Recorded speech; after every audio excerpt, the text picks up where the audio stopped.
Welcome to Kick Back with Chris. Kick Back with Chris, the martial arts podcast.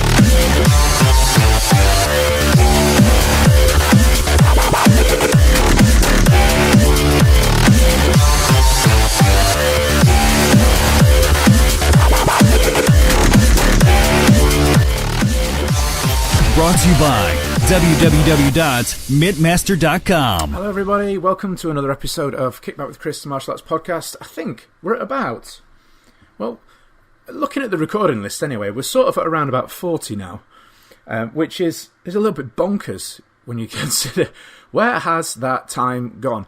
We're also edging closer and closer to our first year since we first started out, which again it's a bit crazy. Now, on the subject of crazy, I'm not going to say me, although I suppose that's debatable, but I'm going to do things a little bit differently today, on the basis that, well, we're expanding. We're trying some different things with the podcast. You know, as I'm sort of growing and learning and developing in this industry, you know, I'm coming across new ideas, new things, and I'm constantly trying to learn. And I've been connecting and reaching out to other people within the industry for different ideas. And one of the things that we're looking to implement, we're actually going to do it from this episode today, is we're actually going to be hosting certain sections of each episode on YouTube. Because I know some of you like to see us as well. I don't know why, but no, joking aside, you know, it's a slightly different platform, different approach. So a section of today's episode, specifically the Mat Chat with Matthew Chapman, is actually going to be on our new channel, and I said podcast then, on our new YouTube channel, of which I am going to post the link in the description, probably on the social media posts, as well as in the show notes themselves. And look, what I'd say is go check it out, see if it's for you, see if you like it, leave us some feedback on there, share the links and all that jazz. And, you know, basically, you know, after a little bit of sort of research and clicking around and trying to figure things out, I found a way that we can record the video each episode at absolutely no extra work at all. So, you know, going forwards, we're going to definitely, as long as the technology holds up, include the Mat Chat section. God, that's really hard to say. Mat Chat section. On YouTube each week, so you know you can see us, providing you know we've not got messy hair or you know whatever. But so go check it out, see what you think, and obviously don't stop the podcast now to go and look at it. You know, do that later maybe. But exciting times, which is one of the reasons why there's been a little bit of a delay. We're still getting one out this week, but there's been a little bit of a delay on the podcast actually releasing, because I've been trying to figure all this stuff out and learn about how it all works. The Mat Chat section, Mat Chat, I'm giving him his own name now, Matthew's section, am I allowed to call him that? It's like me, you know, I'm Chris, but my mum calls me Christopher, and my wife does sometimes, but they're the only people that do. Because Kick Back with Christopher, the martial arts podcast, sounds really pompous. But no, Matt's section today is a little bit longer, because what we ended up doing, inevitably, when we were doing the video, is it just ended up playing out a little bit longer. And I didn't want to cut any of it down. So bit of an extended Mat Chat this week. Talking with Matt about the importance of instructors, you know, considering the future of their teaching, and you know what is involved with the idea and the possibility of getting online and teaching via the internet, because then it's a bit of a subjective one. Some people are against it, and I get it. I was a little bit as well, but now I'm on there and I'm using it. I'm finding the benefits. So you know, we're going to talk through those different ideas. Obviously, he's the master on this thing. I'm more of the student, but I'm picking things up and really starting to appreciate the benefits. What I wanted to do today is, obviously we're not going to have a guest on, because kind of Matt is the guest, although he's the co-host, because we took up quite a lot of extra time. I wanted to go through sort of a positive post of showing all the different things that are going to be going on. Now, I don't mean like we normally do with the section, the sort of the news section, as it were, with the people that have posted, because in fairness, the posts have been a little bit slow this last week, which is fair enough. People have got probably different things going on with the Easter break and stuff. But what I've done is I've actually compiled a list of events that that we're going to be involved with as a podcaster or myself as an individual, but also sort of talking about the positiveness of them and, the different thoughts and feelings that I do know that people have on these events. Mostly positive, but I wanted to touch on the different vibes, the different things that I hear. I'm not going to go naming individuals or anything ridiculous like that, but just to talk through not issues, but sort of the thoughts and feelings of things that people tend to hear and discuss about these different events. So I'm going to try my best to do it in chronological order. I think I've got them in the right order. We'll see. Okay, so coming up very, very soon, in a matter of weeks, we've got the UK Martial Arts Show, which is, I think this is its 4th year now. Every year that this event is on, you hear people saying, "Oh, well, this might be the last one." And then every year it comes back, which is understandable because it's a very, it's a popular event, and it's one that I enjoy going to. Not only from a teaching perspective, but really from a networking perspective as well. And it's very, very close to me. It's like 40 minutes up the road, easy down the road, down the road. Yeah. So geography is not my skill, but as I mentioned before, actually, so it's one that I always look forward to every year. Not only the show itself, but after the show, there's always a little bit of a social with some of the instructors. And then, of course, following on from the show itself, they have an award ceremony, which we'll actually talk about a little bit later on. So back to the show itself. Obviously, it's on Star Wars Day. Well, should we say Star Wars weekend? So May the 4th and 5th. And a whole host of instructors. As is always the case with all of these events, this is not just limited to the martial arts show itself, but there's going to be scheduling changes, there's going to be lineup changes. There always is.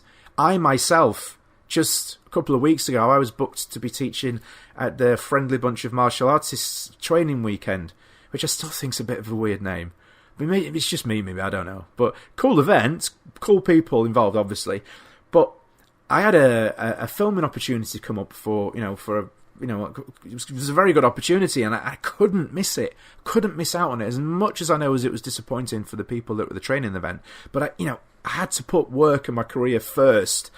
And unfortunately, it means that this sometimes clashes with events, and it's the case with the guests that are booked for these shows. They've got other things, other commitments going on, and I know it can be disappointing as a student when the instructors aren't there as they're advertised. But I think it's worth keeping in mind that they're not doing it out of any sort of slight towards anybody, or any sort of grumpiness to it. It's work comes up and.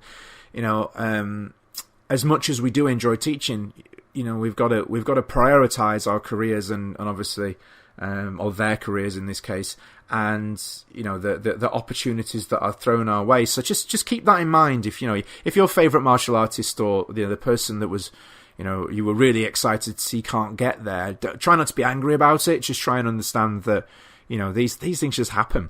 That said. There is a great list of instructors confirmed for the show. I'm going to be teaching on the Saturday, as I always am, Area 3, provisionally, around midday, provisionally. I say provisionally because these things do change. I mean, last year, I think I was in the same area in Area 3. I don't know whether they've just used the same sort of timetable and sort of the people that aren't there this year, taken them out and then sort of replaced.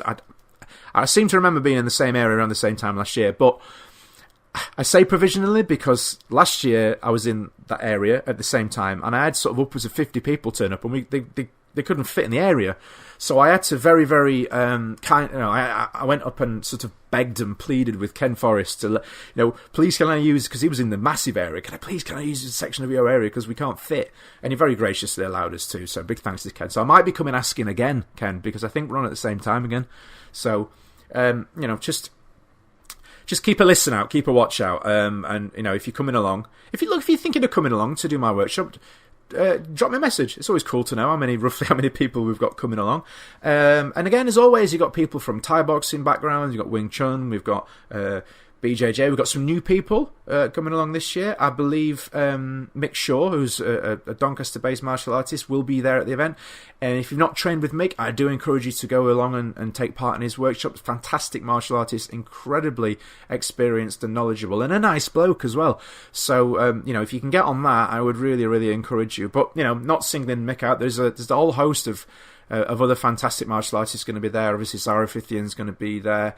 You've got Matt State doing his self-defense stuff. So there's a big mix of people doing different things. Oh, not forgetting, of course, Aaron Gasser, the GNT, the Ginger Ninja Trickster, fantastically talented martial artist. He's going to be there as well, obviously scheduling permitting. So give it a look. It's on Facebook. It's coming up May the 4th and 5th, so it's very, very, very soon. And get yourself some tickets sorted out.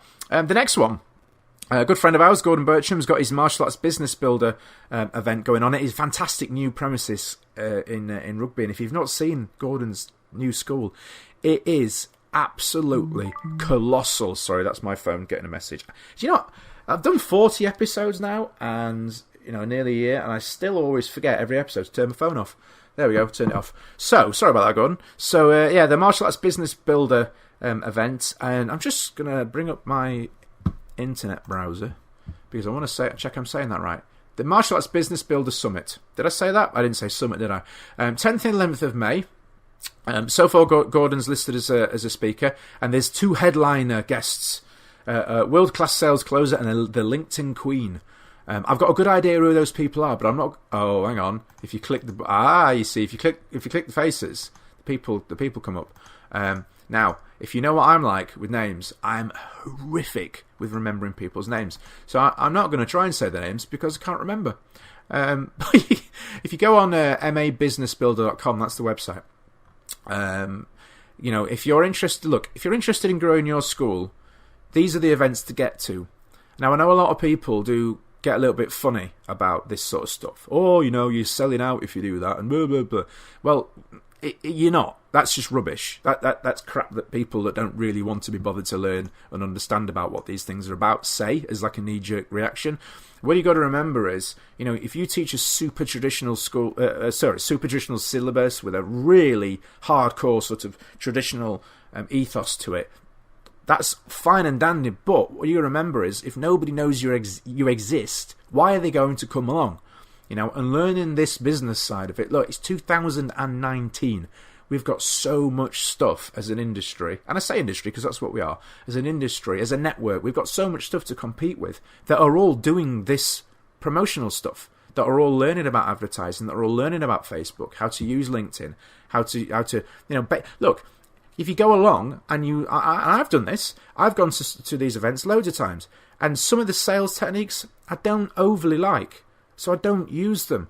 But that's not to say that learning about them and understanding about them is a bad thing. Knowledge is power. I understand these systems, and I've been able to make a balanced decision that I don't like some of them. I'm not saying that I don't particularly like the sales techniques that are going to be taught on this course, but some of the others, they haven't sat well with me, so I haven't used them.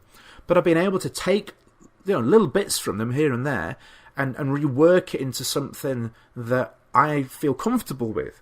That I'm comfortable with my staff using. So, don't shoot these things down just because I'm selling out. It's not selling out at all. And look, it's 19 quid. If you go along and you hate every single element of it for 2 days, you only spent 19 quid. And not only that, but you're gonna, Gordon, you need to hire me to do your marketing. I'm pretty good at this, I think, kind of. But no, go they're covering marketing, retention, business growth, income, social media, all this sort of stuff. And a lot of this is probably transferable to any other businesses that you're running or you're involved with as well. And it's a good opportunity to network. That's the real cool thing about all of these events that I'm talking about tonight. So tonight, this morning, this afternoon, wherever you are in the world. But it's a really good way to network and to meet new people and to... One of the things that I've found with this sort of stuff as well is it's an opportunity to actually talk to people in person that previously you might have formed an opinion of on Facebook.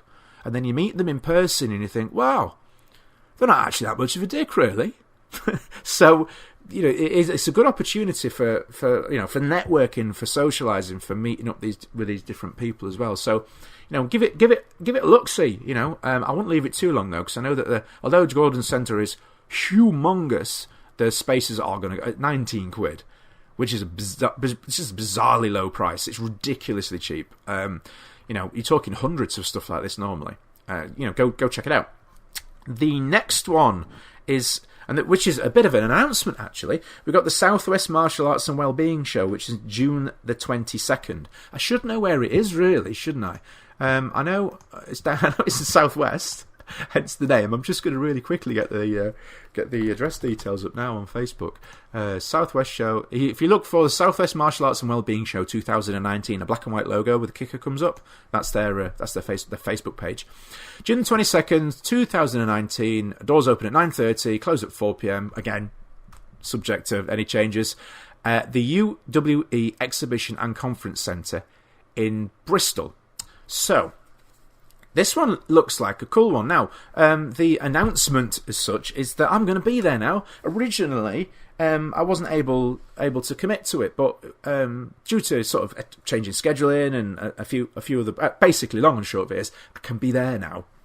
So I've spoken to the organisers, and cool bunch. They're really impressed with how they've dealt with myself for the booking for the event. Really professional, and looking at the event itself, it looks to be. I mean, look, they're holding it at an exhibition centre, like a proper exhibition centre. Which, if you've ever been at an event at a proper exhibition centre, it really does add an extra element to it, an extra sort of layer of sort of professionalism. It's not to say that the other martial arts shows aren't professional. It's just that I've always liked these. They have sort of more like a trade show feel to them, like when they used to have the Seni events at the NEC and stuff like that. It just has a slightly different feel to it. So they've got demos, got trade stands, interviews, all sorts of stuff. My good friend Mr. Chris Gradelli is going to be there doing interviews and stuff. It'll have a bit of a sort of like the kick-ass moves feel to it, when he's going to be interviewing martial artists and talking to people. But very similar lineup to a lot of the other shows, because it's obviously the similar martial artists that are involved from the industry. But you've got Lee Charles is going to be there, Zara Fithian, you've got Matt State, who I mentioned earlier, Gordon's going to be at this one as well, you've got Master Sken, Mark Strange, a whole host of people are going to be, myself as well.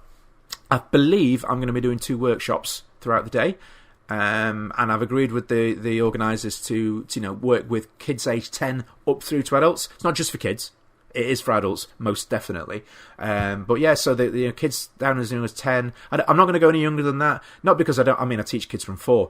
But it's just going to be too intense for the younger kids to, 1, understand, and 2, be able to do. I don't want them to come along and do my training session, working on the different kick and conditioning drills, and then not be able to enjoy anything else because the little legs are wrecked. And it's quite... the way I teach is it's quite detail based, and it's a little bit much for the little heads to sort of get their head around. The heads to get a head around. There you go. But no, I like to go into detail and sort of talking about weight distribution and balance and core strength and stuff. And it's just a little bit intense. They get bored, bless them. So whereas the adults can obviously appreciate the importance of it. So if you're looking to improve your kicking, come along and join in with that. June 22nd, 2019. As I say, doors open at 9:30. Demos. I'm really excited about this one. It's 3 martial arts shows in the UK in the same year. How cool is that? I don't ever remember there being three big events like that. So that's really cool, really, really cool. You've got the martial arts show in Doncaster, you've got the Southwest show down south in Bristol, and then the next one, we've got Kaizen, which is in the Midlands. So the Kaizen show, July the 7th, I am provisionally booked to be at that show again. Obviously, this is all subject to final confirmation. Now, with the Kaizen show, as Lucci was on last week talking about it, it has quite a different vibe to it. There's quite a different feel, not in a bad way or a good way. It's just different. It's just different to the other events, and they pull sort of different sides of the. I don't say no sides. That sounds negative. Sort of different groups of the industry.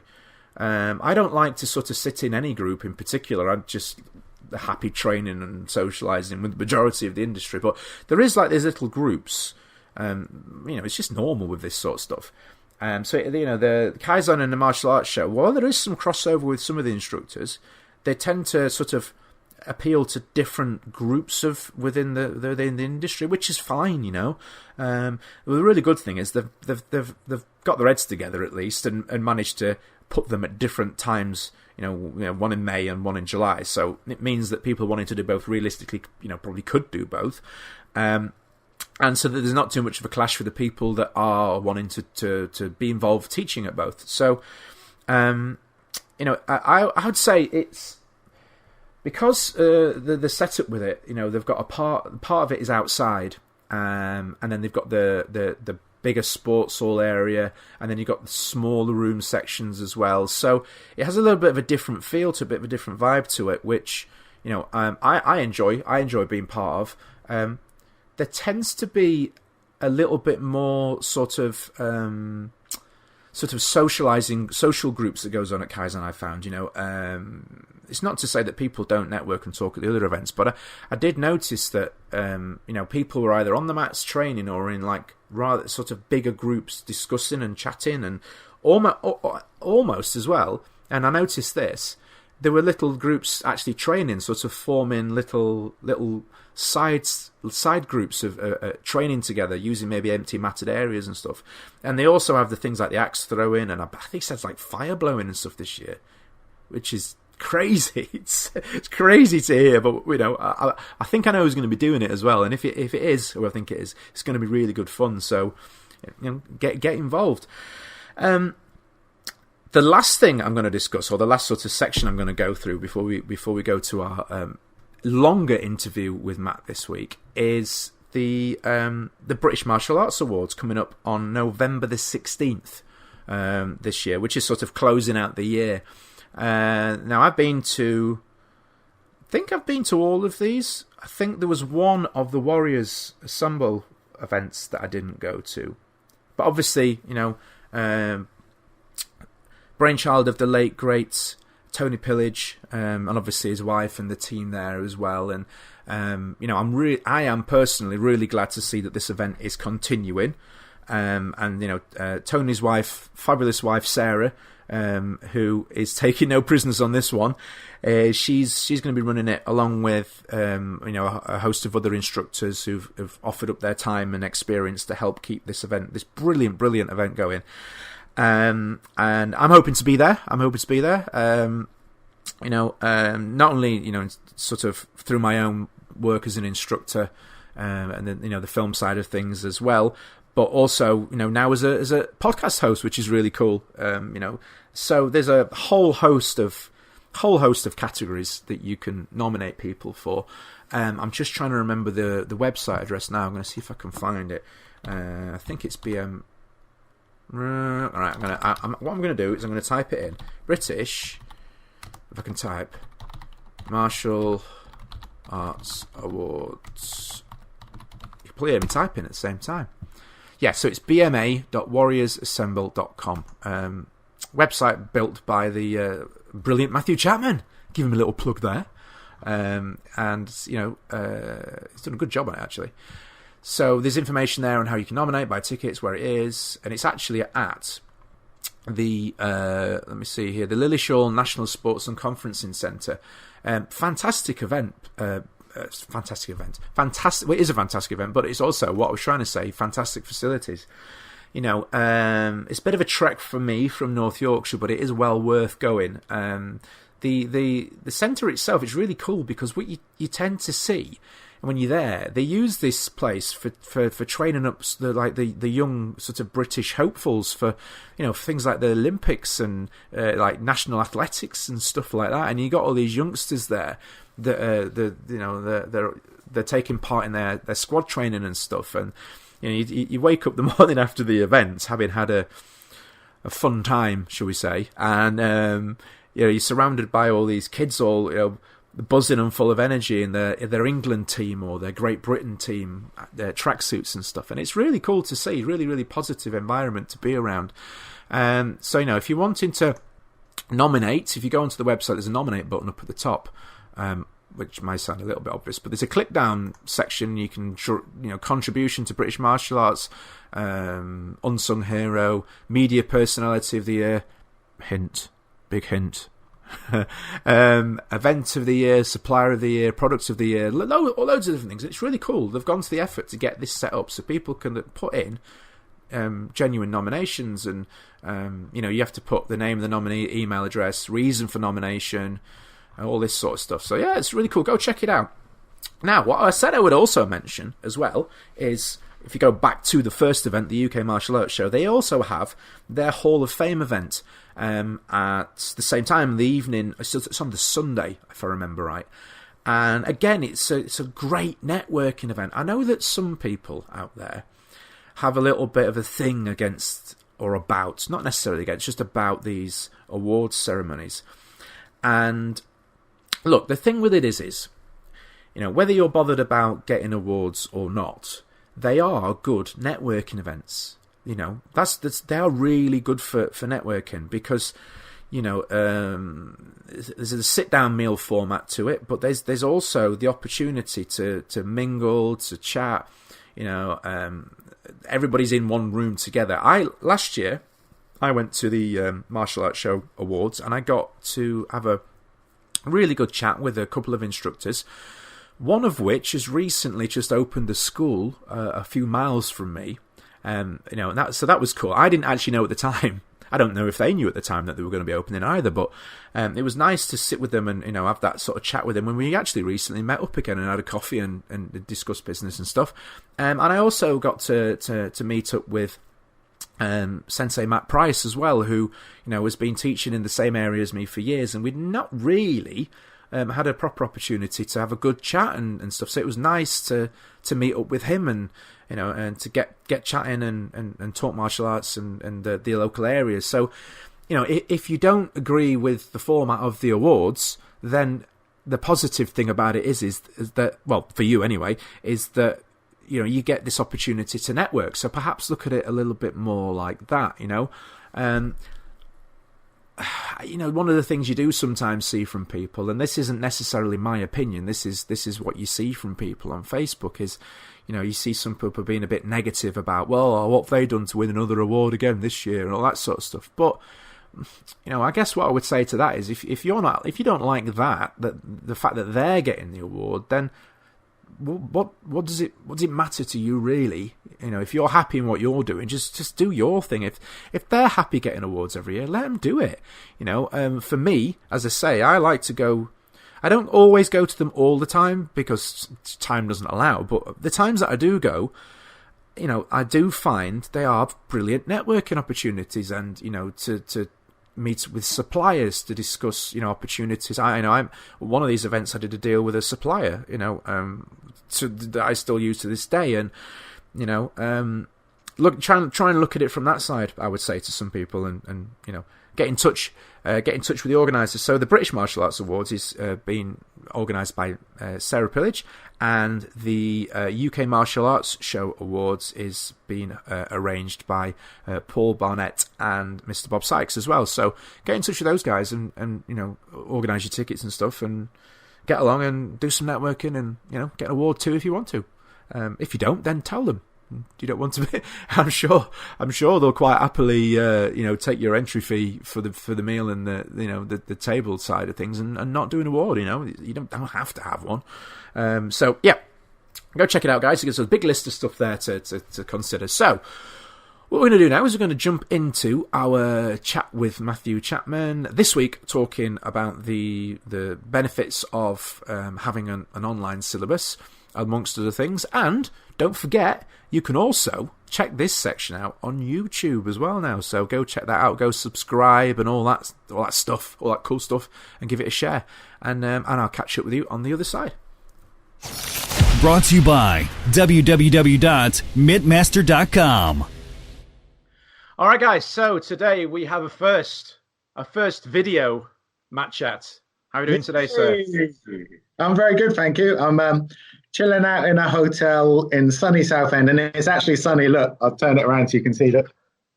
Whoa, very cool. Yeah. I'm just trying to get some time away to write my next book, which is kind of fun. I am glad you confirmed that you're not living some sort of like Alan Partridge-esque lifestyle of In a travel lodge, yeah. yeah. At least I love Alan Partridge. Brilliant stuff. Brilliant. Cool. So, so you say you're writing a book then? Yeah. My next book's about obviously my next thing, which is teaching online for instructors and coaches and just generally people in general who have a passion for a particular subject. So I'm trying to write the book. I'm about 50 pages in, only another like 100 to go. It's Wow. Yeah, it's time consuming, but I like getting my thoughts down on paper and just getting it out there. So Yeah, absolutely. Yeah, I had my first little sort of flurry in the whole book writing thing, albeit only about 6 pages. But it's a start with my first ebook, a little mini ebook. After you gave me a little bit of a nudge to get on and do it, so and I remember with that, it's just getting the first bit started. yeah, And once it's going, it's once you kind of get into a groove and you're flowing, you don't want to stop, do you? You kind of like it's just coming out and you're just enjoying it and going. But it's getting started, like you say. Usually, it requires half a bottle of wine and a hotel room. and a hotel room. Yeah. No distractions. Well, that's it. Otherwise, kids running in and all that, So a bit of focus time. Is this sea view? If I can say it, sea view. Wow, words are hard. Is it the replacement for the cruise view? Is that? Yeah, well, I cancelled the cruise, didn't I, like an idiot? So I'm trying to make a little bit of a compromise. I'm not in the Mediterranean. I'm in Southend-on-Sea. Hey! Oh, yeah. But at least it's sunny down here. It's quite nice right now. So, yeah, it's a bit of a replacement for that. And there's seagulls, And stuff, yeah. Maybe the occasional boat will go past. Yes, and Chav's eating chips. It's great. Love it. Cool. So why don't we then? Seeing as though you're locked away in your secret hideout, writing a book on the subject of people teaching online, why don't we talk about that? Cool. Sounds good. It's a passion of mine. It's something I got into about 6 years ago. I just was looking on YouTube for cool drills and new ideas for classes, and I couldn't really find much in the Focus Mitt world, and that was the area that I was really passionate about. So I just created a few videos and slapped them up on YouTube. They started to get a bit of engagement. People said they liked it, they wanted to see a few more, so I just created quite a lot of content over about a year, and eventually thought, wow, I wonder if I could make this into a product and sell it.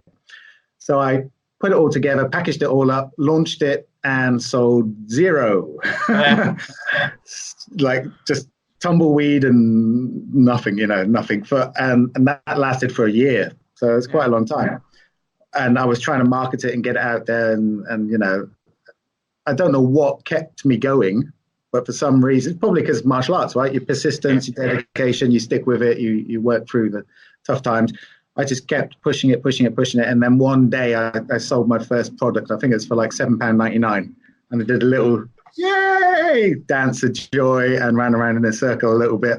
Because once you know that one person will buy your stuff, there's going to be others. Yeah. So Absolutely. it's then just a matter of tracking them down and sharing good content, providing value, helping them out. And you can start to build a little sort of side hustle online business on the side of your, regular stuff. So do you think it was more a case of the market wasn't really ready for that sort of thing, or that you weren't doing it right? Or maybe a bit of both? No, I wasn't doing it right. Right, okay. Totally no idea about how to sell the benefits of what I was producing, no idea about how to write copy, no idea how about writing a headline that might attract attention, just slapping stuff up willy-nilly. All that marketing stuff that us martial artists hate. I had to learn how to do in order to build this business. And luckily, it also transfers to your martial arts school as well. Doesn't matter what business you're in, marketing is key to, serving your customers and making sales and living the life you want to live. So I spent a lot of money getting trained on marketing. Yeah, that is the key thing. I think a lot of people are, put off by the marketing elements to it because they feel like they're selling out. But the thing of it is marketing can be used to help promote a brilliant school with brilliant standards, just as well as Exactly. it can be used to promote a shocking school with shocking standards. So, Of you know, course, yeah. it really it doesn't make any difference to what you're teaching. It helps you to influence more people, Yeah. and from the business perspective as well, which is part of it. It allows you to get more from it in that respect, which it kind of goes in a cycle, doesn't it? The more you get on top of the marketing, the more people you can help, because it allows you to help more people, and it's Exactly. Yeah. It's really, really cool. I mean, I like marketing. I think marketing is the same as martial arts. I consider marketing martial arts because it's based on leverage, positioning, all of that minimal effort, maximum result. That's what marketing is all about. So to me, it's just like martial arts done online. So I don't have any issues with it, and I've learned how to get fairly good at some of it. And it's built into a business that allowed me about a year ago to sell my physical martial arts school so I could focus on helping more people in the wider world. Because, having a martial arts school is super cool. I really, really enjoyed it. But I could only help 300, 400 people in my local community. And that was kind of it. I was limited by the physical restrictions of my school. But because I've taken what I do online now, I've got now thousands of clients, customers, students. I've got literally thousands of students now who study what I put out there. So it means I can have more of an impact. I can help more people, and I just find it also more fun and challenging. Absolutely. So you got on top of the sort of the marketing element of it when you first got started, and then how quickly did things from that point then start to pick up? Yeah, as soon as I knew what I was actually doing with the marketing, within 3 years, I'd replaced my income from the school and could completely. Wow. Yeah, completely. Wow. And then I could decide what I wanted to do, and I felt like I had a bigger mission than running my school, which sounds a bit arrogant and a bit bigging myself up, but I felt like I could offer more value to the world if I was helping more people. Yeah. And literally the only way you can really do that is to scale and get bigger and get online and start sharing your content and start engaging with people and start helping people. So now I've got like students all over the world, in Australia, in Indonesia, in Japan, in America, in Canada. And I just get to help them out, and they message me, and it's just nice. I enjoy it. Not for everyone, of course. No, I know. I appreciate it's not for everybody. I mean, I'm just starting. I feel like I'm just starting to get to grips with it a little bit now. And a lot of the things that I had to get to grips with weren't so much the technicalities of it, the video in it, editing it, which I know for some people is an issue. But for me, it was more getting over the sort of the mental hurdles that I was putting in place with regards to getting online. I've talked about this before. But what if they say this, and what if they don't like it, and what if somebody does this and that? But they're all what ifs that really don't amount to anything, because I when I first put that out there, you have some people that say, "Oh, who's this guy? What does he think he is?" I'm doing a little keyboard fingers thing then when I was doing that. What did I do? And then, but for that one person that said that, 20 other people were getting something out of it. So exactly. I would say it's a 1%, 99% thing.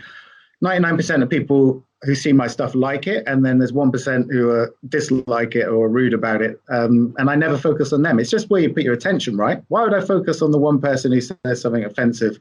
Unless they've got a legitimate argument, then I'll have a dialogue with them. But if they're just saying it's a load of whatever, then whatever. The whatever. Then ban and delete, move on, and focus on the people you want to help. And that thing I said, like maybe what I've done, which is turn it into an international kind of sort of business type of thing, is not for everyone. But what you can do is create online products for your current students in your school. If you don't want to do the whole branching out and making it into a big business, you can literally create a syllabus for your students to work from. You could create an online sparring course for them to improve their sparring. So many students struggle with stretching. So how about a stretching online program that could help the students stretch ready for gradings? How about a beginner's guide to starting martial arts that you could offer for free to your new students, that was along the lines of, this is how to tie your belt, how to, do the bows. This is how to greet other people, which is the respect, these are the rules, and just build out these wonderful online products that help your school. That's definitely doable for every single martial artist. Absolutely. That's the first thing that I did was record everything, every element of our syllabus. And then I had that package ready, and initially we just had that one, and that was all we had. And then what we did over time was, we asked people, what do you think? What do you like about it? What would you like differently? And some of those surveys we got back were from some of the younger grade groups. Even though I thought in my head, well, I'm offering them everything, so they're going to be happy with that. But they were saying, well, no, Jimmy's only 4 and he's in this class for 2 years. So we're not even thinking about that yet. It'd be great if we could have something that's just for him. So, exactly. Okay, well, I've already filmed it. So chopped it out, repackaged it, changed the price, put some extra pictures in, a few extra PDFs, and then sold it as a separate thing. But the content was already there. There was no extra effort at all. So, and instructors worry that they think that people are going to take the online and cancel their membership and just study it. And you're like, do you not understand that people are not that self-motivated to train by themselves in it? They're still going to come to your school and train, but what you're doing is you're supporting their training when they leave the school. So let's say, most recreational martial artists probably train, maybe 2-3 hours a week max, So by creating an online product, you allow them to go home and study. They may not be drilling the techniques, but they'll be watching and learning and understanding, and it'll improve their skills, which is good for your retention, which is good for number of students going for gradings, which is good for your school in its entirety. So I think a lot of instructors are starting to get this idea of, actually, this might be a good idea to create online products for my students. And nowadays, the software is so super simple, the software that I use, that you can literally bang something up, film something over a weekend, bang it up, and have it ready within a week. It's that quick nowadays. Yeah. I mean, we when we filmed the syllabus from my school, we set aside a day, and we said, right, we're going to film it. We're just going to get everything down. It takes as long as it takes. And it took me, I can't remember how many hours it was, but we got everything filmed. And then I spent probably the next maybe day and a half sort of editing it down. Only really basics. It doesn't need to be anything over the top flash. And then getting it all online. Probably getting it online was the longest process. Typing all the things in and waiting for it to upload. But even then, you were talking a few days. It wasn't anything. And it's there. And it's been there now for a year and a half, 2 years maybe. So, that's the cool thing, because you can still sell that in 20 years' time. That's the amazing thing about it. So the whole thing with the online thing is that you're stopping trading your time, as in going to class and teaching or going and doing a private lesson. So you're restricted on time. You're taking your passion, turning it into a product, and then you're able to sell it for infinity. And just keep it going out, and it requires no effort from you to, get the content to the customer, because they buy it and the software takes care of all that, and you can just continue to earn revenue off it for the rest of the time, which is crazy. It's just mad, because I mean, I hang around with a lot of instructors, and I hang around with a lot of older instructors who are like 60 plus, and unless they've been smart with their money, a lot of them are really screwed. Like, they've spent so much time and energy helping people and giving back, and they haven't built any sort of pension for themselves. They haven't many of them don't have any savings. They are literally stuck teaching until they die, which sounds cool. But until you die. Until you die. But in reality, you might not still want to be teaching the 4-year-olds class when you're 65, if passion for your teaching is probably going to stick with you forever, but doing it day in, day out for 40 years can burn out a lot of people. Now, a lot of people say, well, not me, I'll never burn out, I'm always going to love it. But if you get tired, if you get ill, if you get injured, if you get some sort of serious illness like cancer or something, that's going to change quick, and you're going to want to focus more on yourself, in which case I would want you to have this sort of other revenue stream just trickling along in the background, and then you can push it when you need it to make more sales. So the time is kind of now to start building up this online products. And it's really important that you create a product that's generic, not specific to your school. Because if you create a product specific to your school and over brand it with all your logos and the banner in the background and all that, it's less effective than to sell it to people who are not in your school, because it seems like it's a product for your school. So try and make your content that you're filming, especially like a syllabus, as generic as possible. So just, plain uniforms, plain background, because you can take that same content that you're going to give to your students and turn it into an online course, which is what I did. So I had kickboxing content for my students in my school, which I then turned into an online kickboxing syllabus, which I then sell to instructors around the web. So try and make your content generic when you start. Very, very cool. But yeah, the thing with it is I would say to anybody out there that's considering doing this is, don't be afraid of having a play with it and trying it out, because as you say, you can start off with, which is something we've just implemented actually, is a free course. How to come to, when the kids come to attention, when they bow, how to put the uniform on, how to tie their belt, where to put their shoes when they arrive, how to sign in. Just real stuff that you may already put in a welcome pack, but let's be honest, no one reads the letters. Exactly, no one reads the well, not no one, but a lot don't read. I've got no, seriously, listen, no one reads it, because I tested this. Because in my school, I put inside the welcome pack a discount voucher for 100% discount on equipment, so they could get something for free. Wow! Right, to test this. And we gave out hundreds of these. No one came to me and said, can I have the 100% discount on this piece of equipment? Because they didn't read it. So sadly, they're probably not reading it. And if you read the studies, people are reading less and less and less. And now going to audio, so podcasts, and they're watching video. So if you can create some sort of online course that's video based and is short, like 1-2 minute lessons, like 20 lessons that you need to know when you start martial arts, something like that, they'll consume that.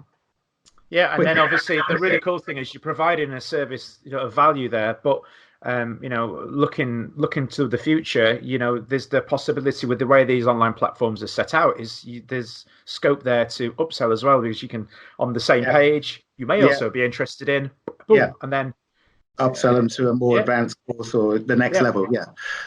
It's this stuff is crazy. I mean, I feel very lucky that a couple of my friends, because I was moaning to a couple of my friends about like burning out. I was doing too many privates. I was teaching too many classes. I'm a super control freak, so I was doing everything in my business myself, which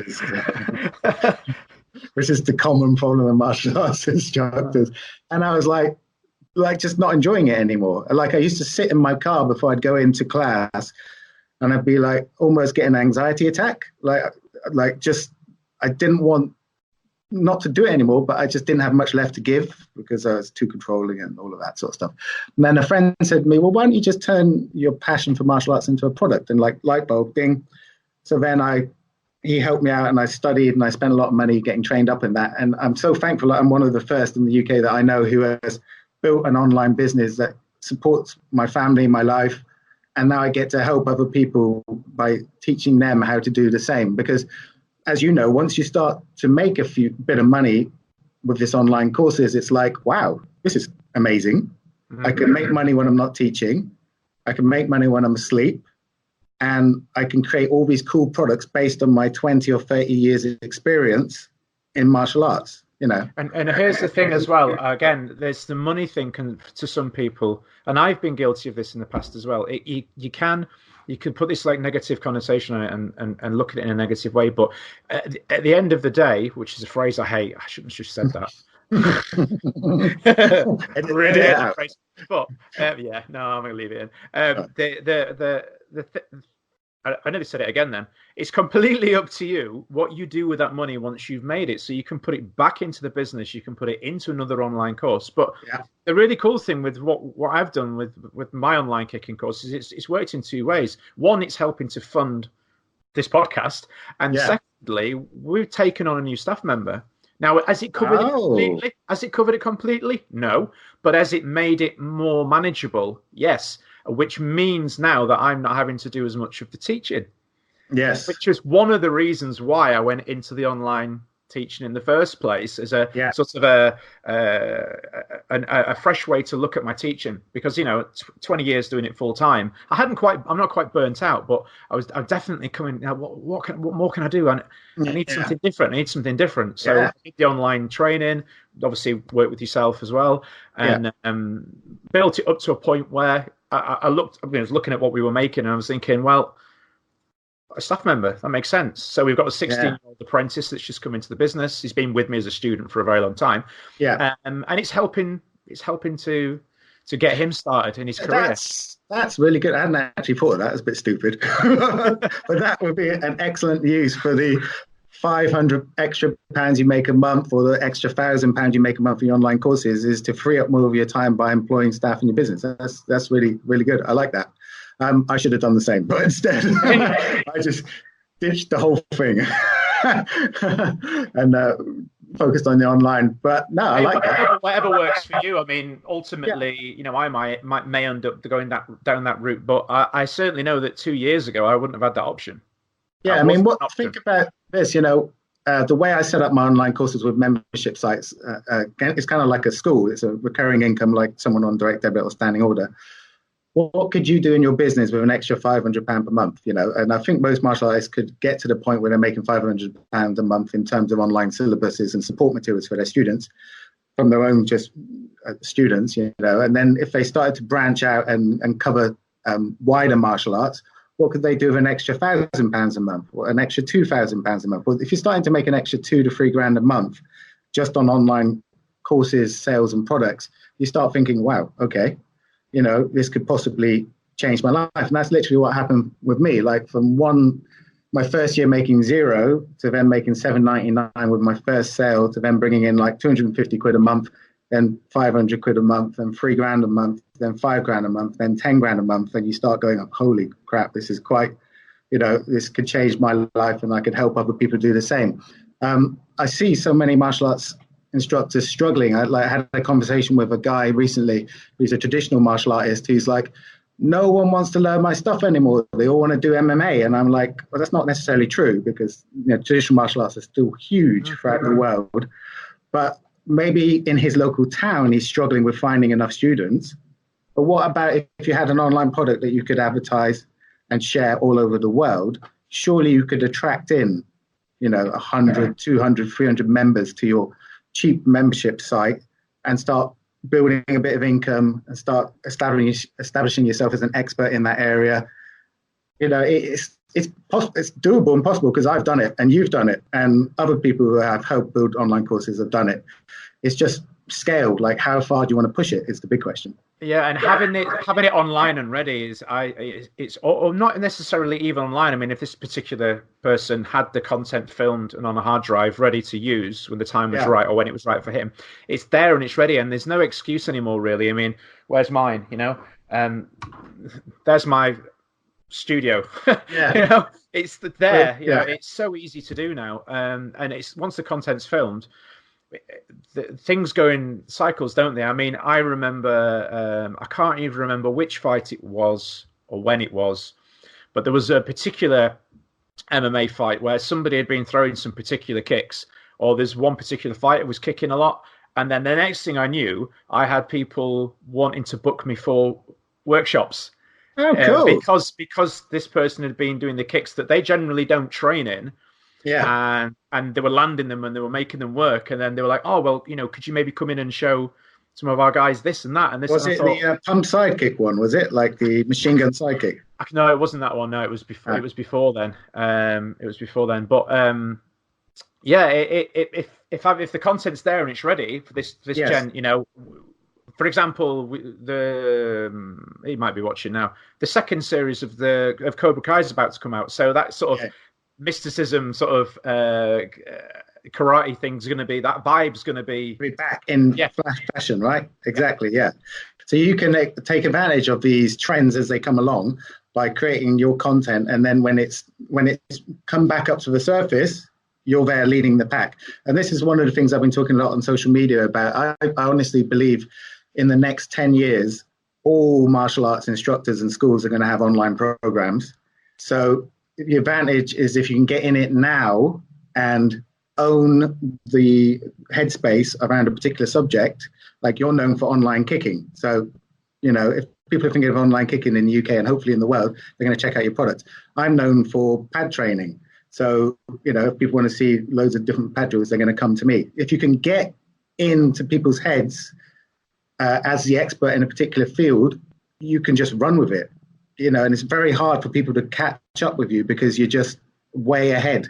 It's about owning space in people's heads so that you create enough content and enough engagement and you're out there enough that people, when they're ready, go, I need some new pad drills. I know, Mittmaster. That's what you want to get to. If you want to build like a global sort of online brand, that's the joke. But like I said, there's many steps on the way to that sort of big side. Start with your school, start with products for your students, help your students out, create content that they want to see, ask them what they want. Guys, what do you want to see? Do a Facebook post. I'm thinking of creating online. You'll get loads of answers. I need sparring tips. I need stretching tips. I need nutrition tips. I hadn't thought about that. And you can create all these wonderful products that help your students. And, if you're very generous, just give them for free, as part of being a member of your club. You can give them access to certain courses for free. It's all good. It helps everyone. Yeah. The mistake I made, I should have done onlinebiscuiteating.co.uk. It's not too late, dude. Go for it. I did kick it instead. Follow your dreams. Should have done biscuit eating. I would have been awesome at that. But no, dude, thanks for your time. It's been a bit of an extended one this week, but it's nice. It's the first for the video. Cool. I'll let you get back to your book writing.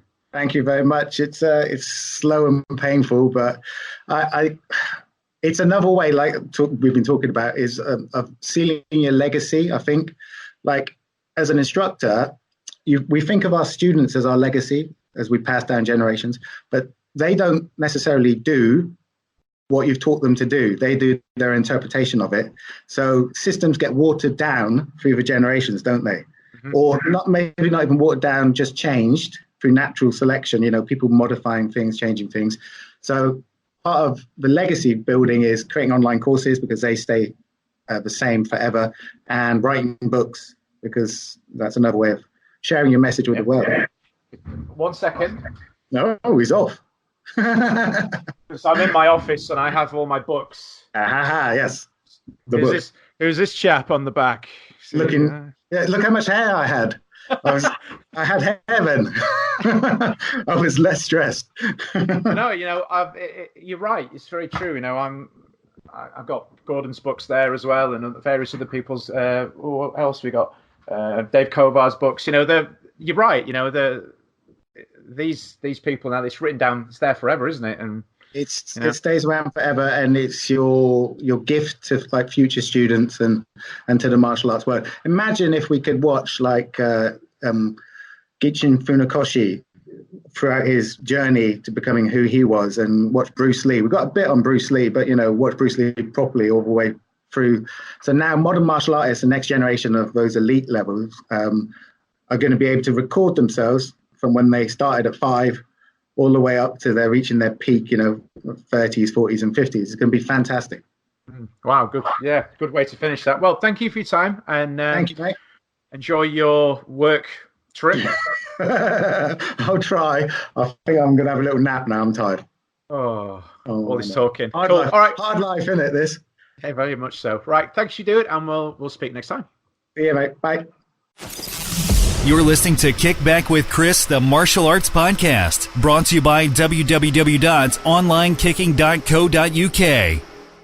So there we go, guys. As I say, it's a bit of a longer recording this week, and it wasn't intentional. As I say, we were recording the new video version of it, and we got into the conversation, and I looked down at the timer, and I was like, "Oh man, we've been going for half an hour." I didn't want to cut any of the content out because I thought it was irrelevant, and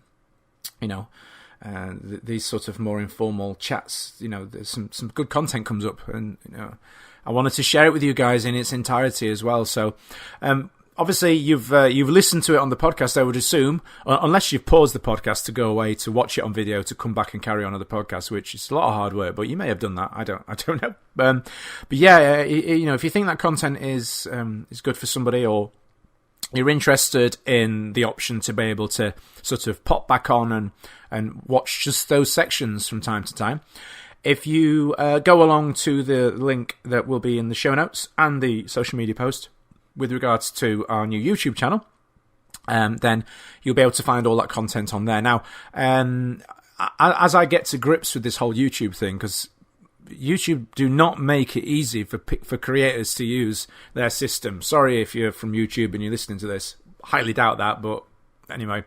But yeah, it's really, really fiddly to use, and it's not just a case of I want to make this selection, click, done. You got to go into submenus and headings and this and that. It's really confusing. But as with the podcasting thing, I will get my head around the whole YouTube channel thing eventually. So go along and subscribe and share it and all that jazz. And if you want to keep up to date on watch us talking about the stuff that we talk about, then you can do that there. In other news, I have been, as you all know, I have my online courses that I do, and well, you should do. We've just been talking to Matt about them for half an hour. Oh, I can't believe I said that. But no, I'm in the process of putting together a new one with the theme of kids in mind on this one, because one of the things that I'd noticed, I actually posted a series of clips on social media showing some of the drills that I use with kids to help them with the understanding and application of a good chamber for a kick. And a lot of people were commenting on it and messaging me and saying, oh, that's a really cool idea, and do you mind if I share it? Do you mind if I use it? All that sort of thing. So, it dawned on me that it might be a good idea for me to put together I'm just going to pull a number, say 20, 25 kick drills that I use to teach kids, because I've got a good selection of them. So I'm going to be putting that together in the coming weeks. I'm actually going to be filming that with my own son, who's 10 years old. And trains with me at the moment. So it won't be me trying to demonstrate how the kids do it. It will actually be a child demonstrating the techniques. So that will be a fun one for everybody to get involved with if you're interested, if you're an instructor, or if you're a parent that's looking for drills to do with their kids at home. Perfect one. Or if you're just like me and you're like an everlasting 10-year-old, then they might be perfect for you as well to train in general. So, yes, in the coming weeks, we're going to be having some varied guests on. One of the things I am looking to do, obviously, with the UK Martial Arts show coming up on May the 4th and 5th, which is going to be up on us very, very soon, is I've actually spoken to one of the organisers, Paul Barnett, and he's given me permission to do some recordings whilst I'm at the show. So, if you know you're going to be there, and if you're interested in having a chat, then look me up. I'll be... So I don't know if I'm going to be wearing the podcast gear or the online training gear or what. I don't know what I'm going to be wearing. So, you know what I look like anyway. So just come look for the guy that's kicking about a lot on Area 3 at around about midday. And I'm going to have all my recording kit with me. And, he's already said we can use one of them. There's some rooms away from the main hall. And we can just pop up there, quick chat, get it on recording, and discuss anything you want to discuss. And get lots of cool content for the show, live from the Martial Arts Show. So I'm going to leave it there for this week, guys. As always, if you have any content, any comments, anything you want to say, you can get us at www.kickbackpodcast.com or martialartspodcast.co.uk. You can also get us on Facebook at Kickback with Chris, the Martial Arts Podcast, as well as Instagram and Twitter, and all that cool stuff. Please do share, like, subscribe. Oh, and get on iTunes, leave us a star rating and review as always, please, because that really, really helps. We've got about 28-ish now, I think, which is it's good, but it could be twice as much. It would be really, really helpful for us. So please do take 30 seconds out of your time if you're on iTunes to go leave us a star rating and a review. Thank you, guys. Have a great weekend, week, or whatever you're doing. Oh, and it's Easter time, so if you're having a holiday, have a great holiday. We will still be putting out content over the Easter holidays. Don't worry. I'm not going anywhere. And, thanks for your support, and I'll see you next